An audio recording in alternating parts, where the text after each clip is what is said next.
My name is Connie Kompare, and I'm retired. I have 2 daughters, and I have 4 grandchildren. I started volunteering at Hillcrest because I learned about the program through my daughter, who is a NOTA volunteer also. As a NOTA volunteer, what my role would be is to go in. Some volunteers will read to the patient.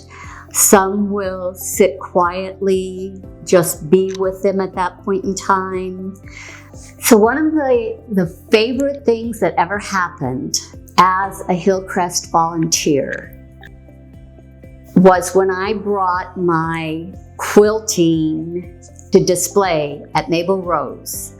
But there was one man that came through looking at the quilts multiple times. And this man, every time he walked through, he would stop. He would look at this quilt.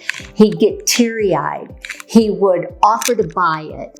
And the staff would say, he has Alzheimer's. He's not going to remember this in 5 minutes. So about an hour later, they brought him and about 4 other residents through, and he stopped at that exact same quilt, and he had that exact same reaction, teary-eyed, wanting to buy it.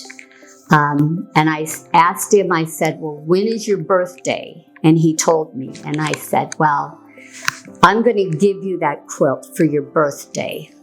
And this man had tears, and he held onto this quilt, and he started jumping up and down, hugging his quilt. And he was so happy with this quilt. And even if it's for a split second, that made that man happy.